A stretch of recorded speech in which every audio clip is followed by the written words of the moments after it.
Hi everybody, it's Sandy and it's time for the full moon rose reading. We have a full moon tomorrow at 20 degrees of Aries and I'm here back in the Rosy Temple, and it's such a contrast to last week. Where for the new moon reading, I was in the south of France in beautiful warmth and blue skies, and today the New Forest is very grey and very wet, and I've had just hi Susan, I've just had streams of pigs going past the cottage today because it's pannage season in the New Forest. And the pigs are let out loose in the forest to hoover up the acorns. So it's really, hi Roberta, it's just a really interesting contrast to where I was just over a week ago. So yes, we are round again for a full moon. And this full moon is actually bringing up a lot of discomfort for people. I found, people that I'm doing one-to-one work with are all experiencing a degree of tension and a real sense that something's got to change. Something in their circumstances has got to change. And of course we know when things start to get contracted for us that there is a calling, to dive down deep within, but also to see what it is that needs to shift in our lives. So this full moon in the UK tomorrow is about 10 p.m. in the evening. So that's Sunday, and it's at 20 degrees of Aries. So with a full moon, of course, the moon and the sun are in opposite signs. So the moon is in Libra.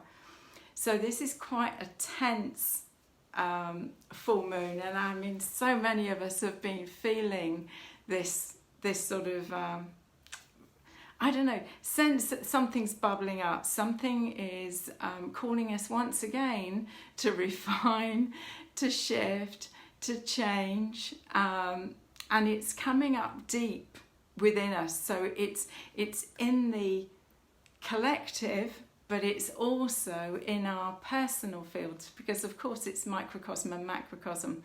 Whatever's going on out there is also going to be going on in here at some level.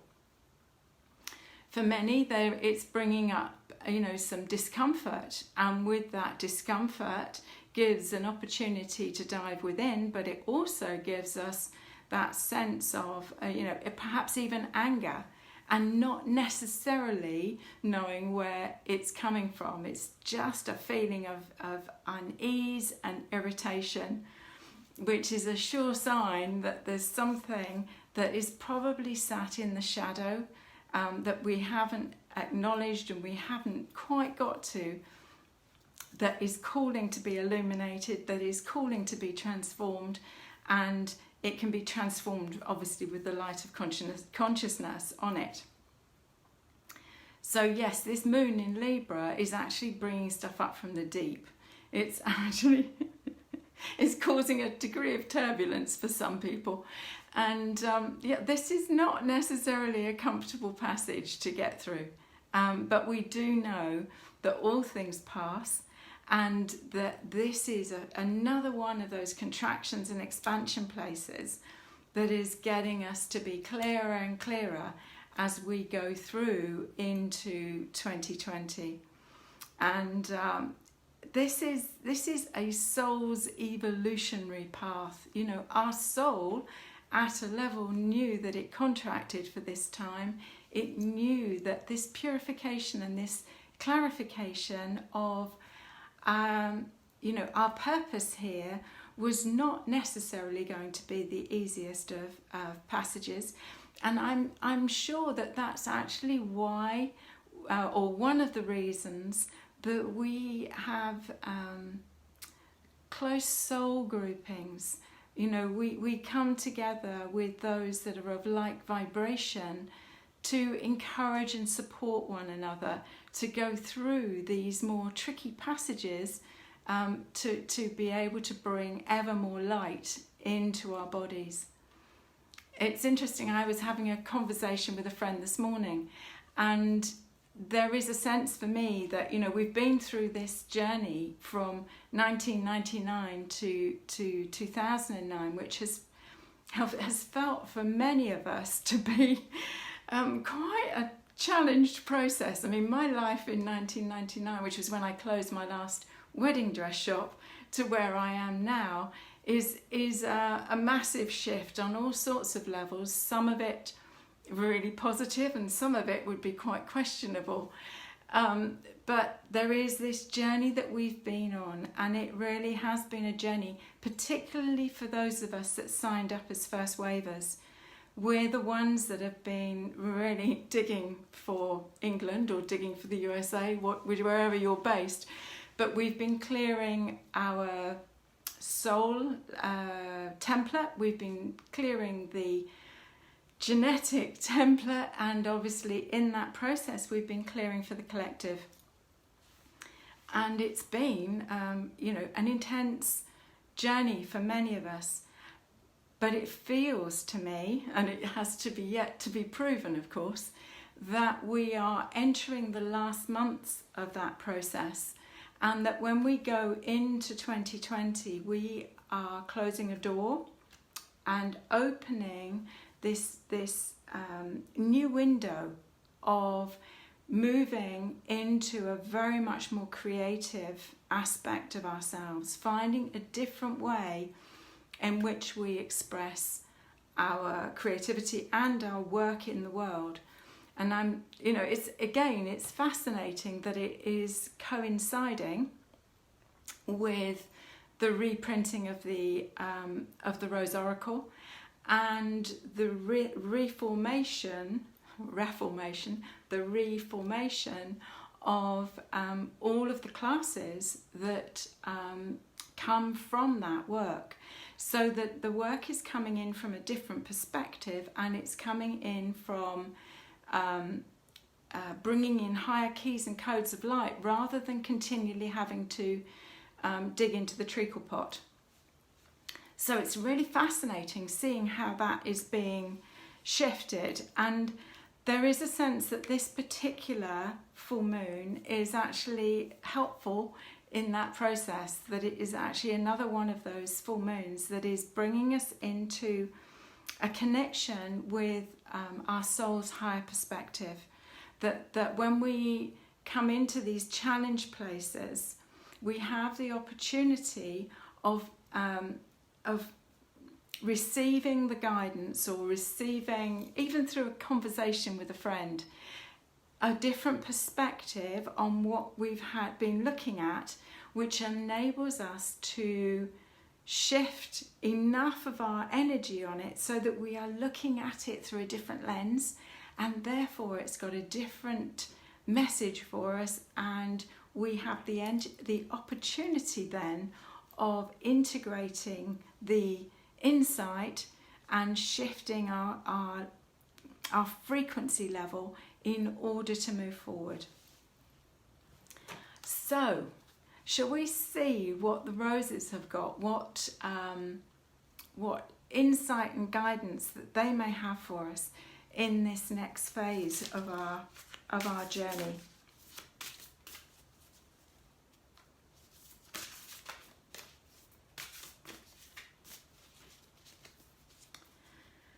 So we're asking for the wisdom of the roses, and we're asking for their guidance at this point in our journey.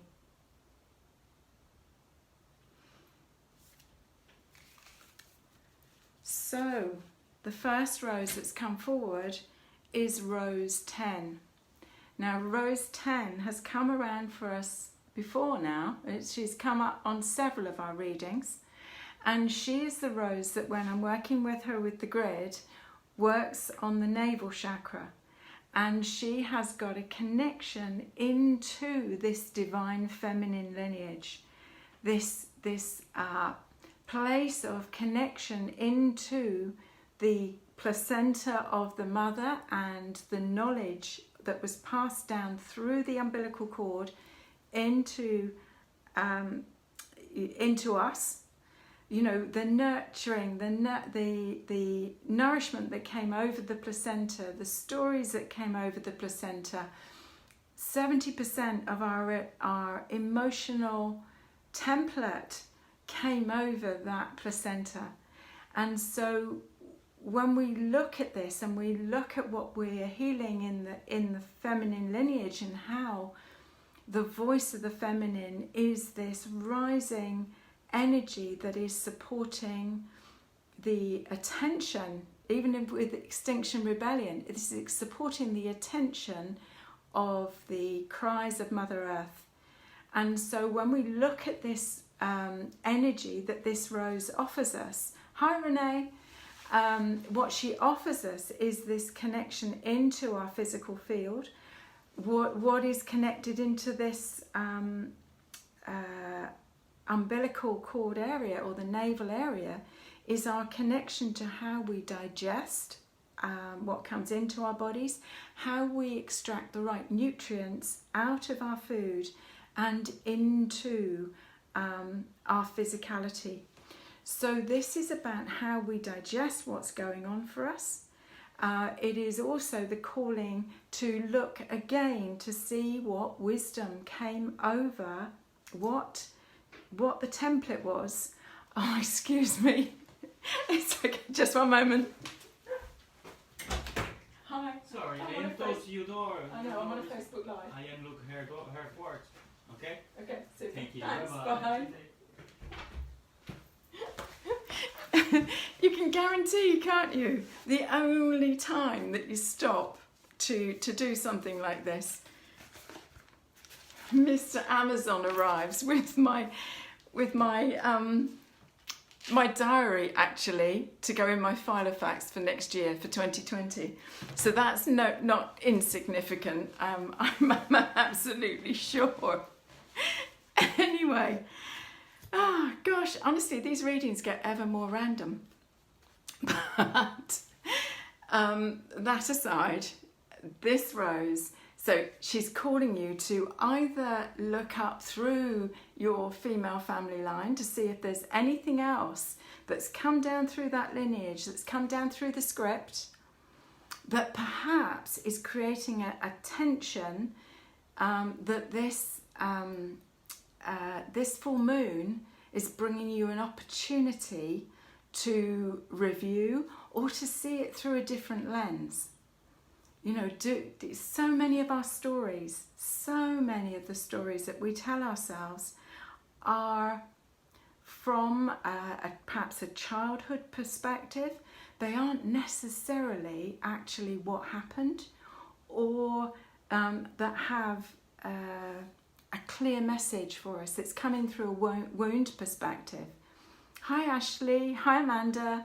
So, you know, this is this huge opportunity. Then the full moon brings us this glorious opportunity to shift yet another perspective on our script and our story. So here she is, and she's Rose 10, and she's from the original 11 roses that form this gorgeous healing grid on the body. It's actually an energy that I'm really using again and again for one-to-one work. Very, very powerful ability to shift and hold energy. Actually, yeah, I can share a story of while I was in France, because one of my traveling companions was psychically attacked with the first location of our accommodation, which was active, shall we say. And the rose grid, the rose cross that forms the healing grid on the body, which this rose is part of, was one of the tools that I used in clearing the energy off of her and bringing her back in body. So there is another superpower that's coming with the roses in this next set that is really truly amazing.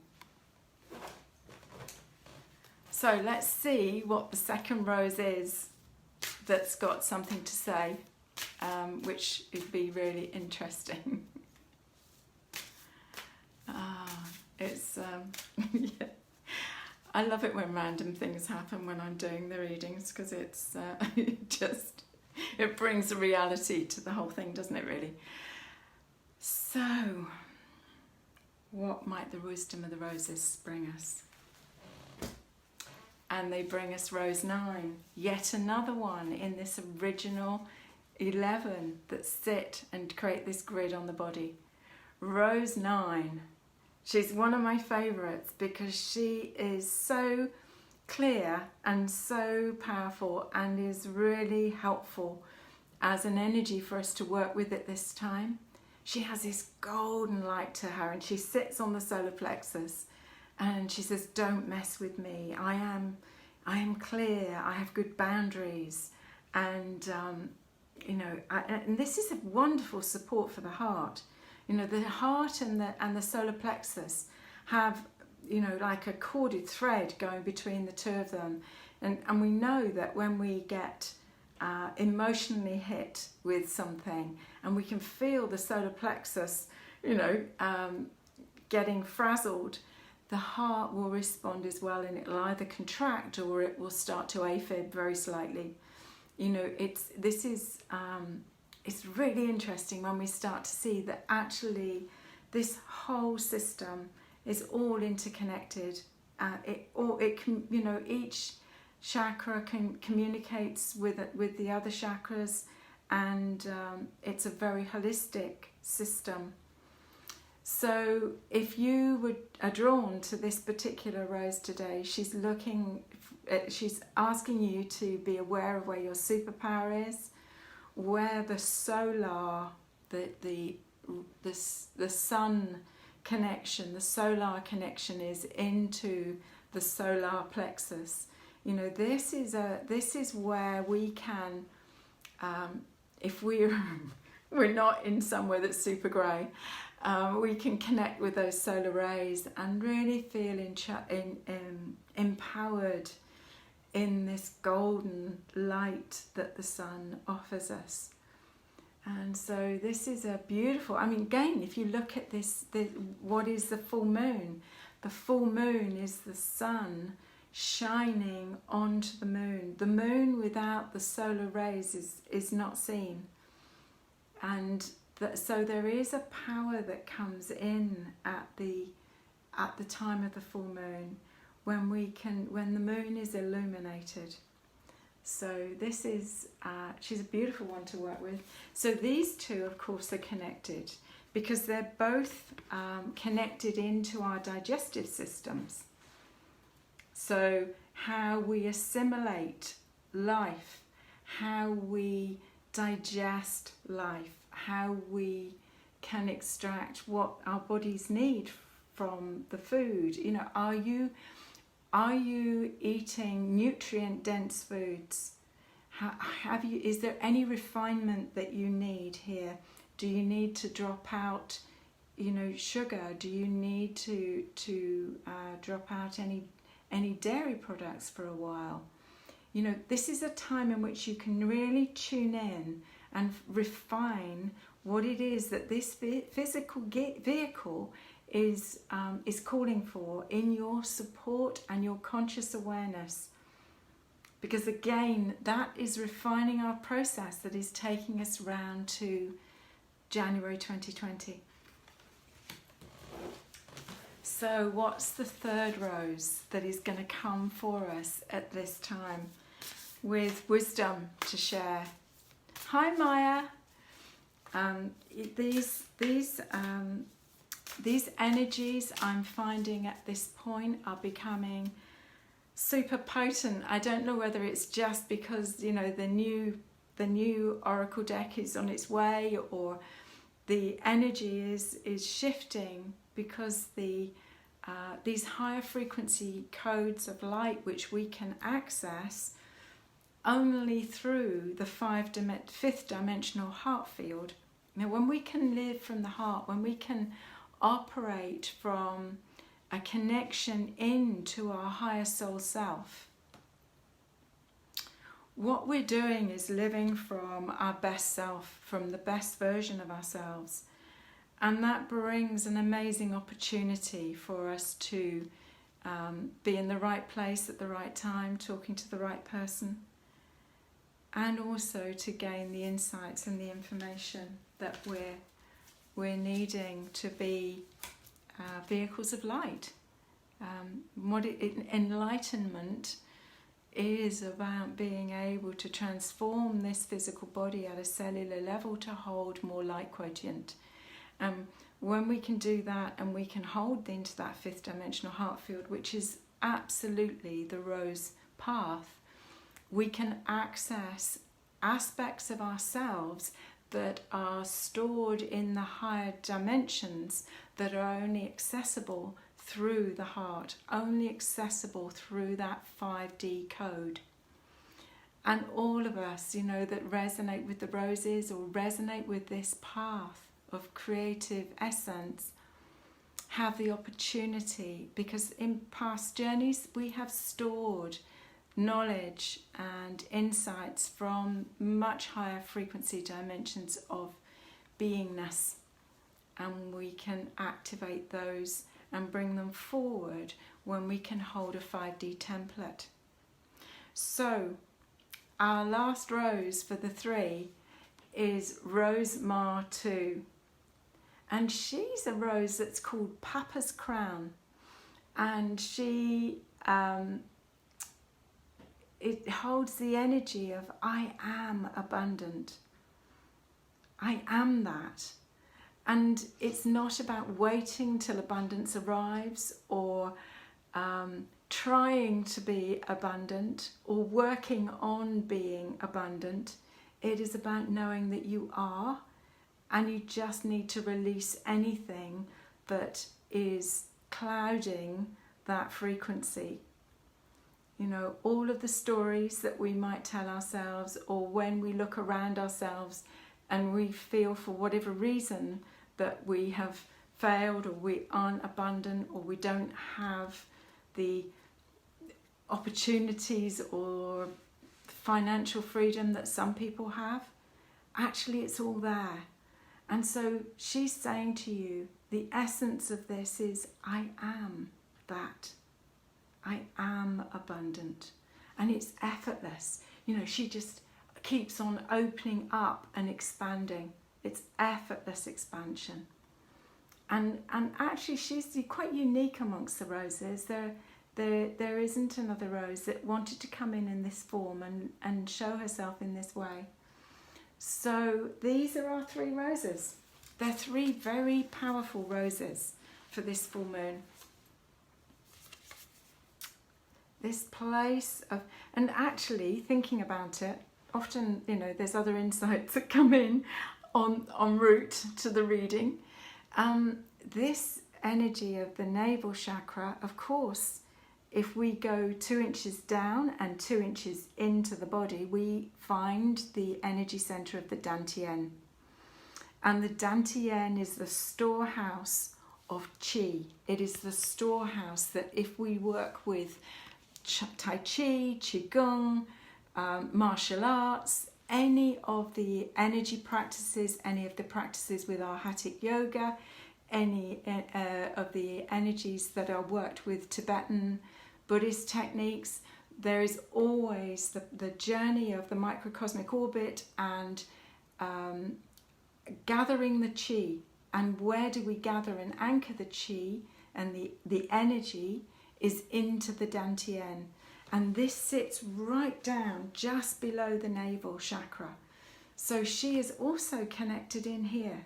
So this is about anchoring and storing the qi, anchoring this within our bodies, knowing that we have everything that we need.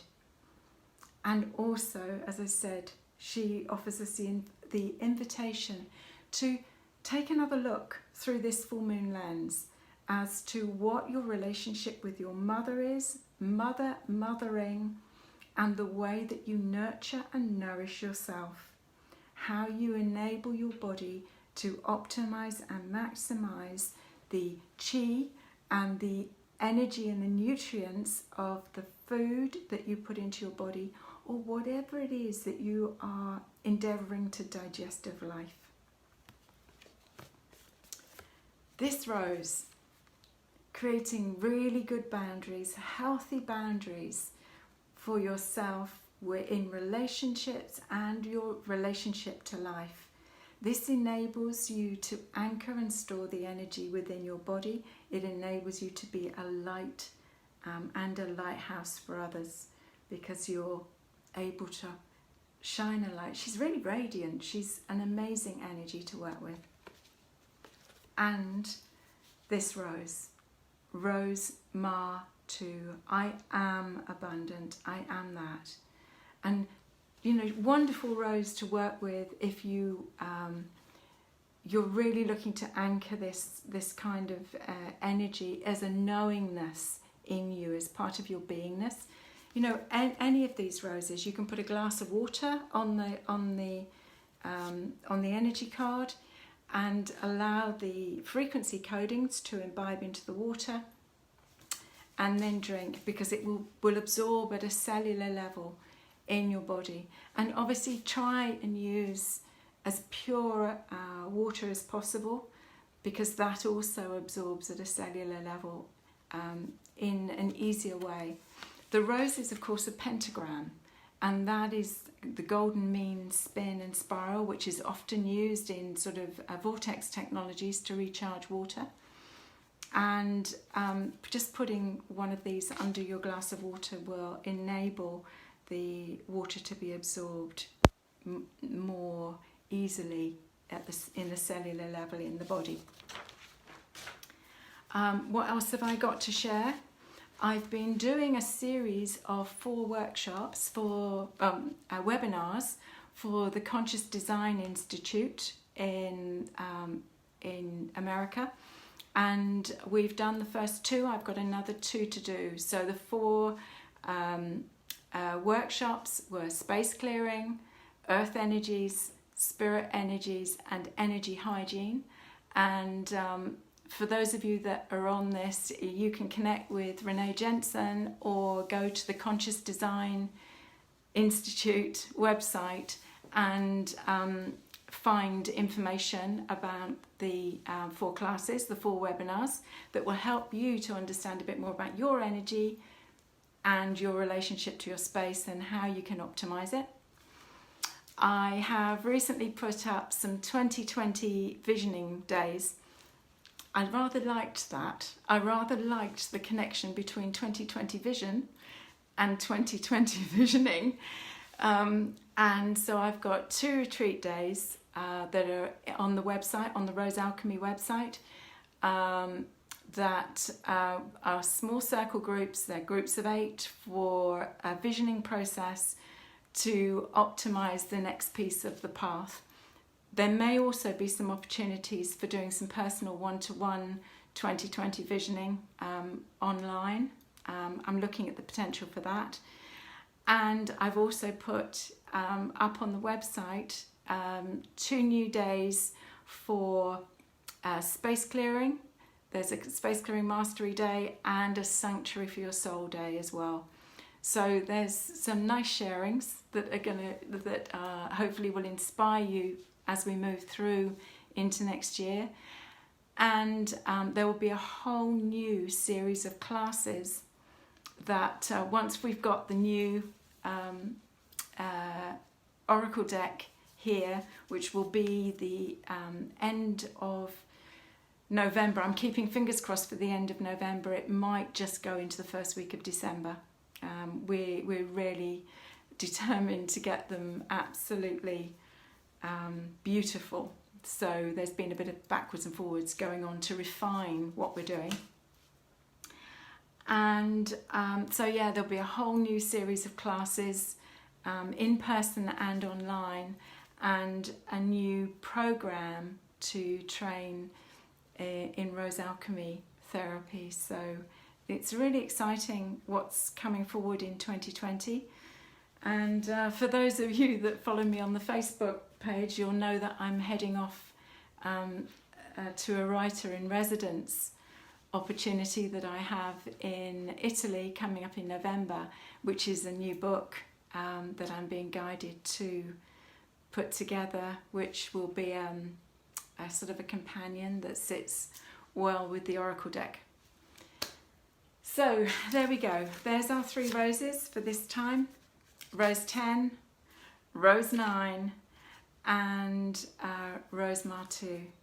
So until next, I'm hoping that you will enjoy this process through the full moon and this next piece of your mastery that will take you into this creative energy that's coming forward for us for 2020 to 2030. Completely new energy from this last 20 years. And I think there will be a sigh of relief for so many of us that we've polished the diamond well enough to be able to shine a light on a different pathway forward. So there we go. Till we meet again, much love and rosy blessings. Oh, it's raining again from a very wet rosy temple in the New Forest. Mwah. Bye for now. Bye-bye.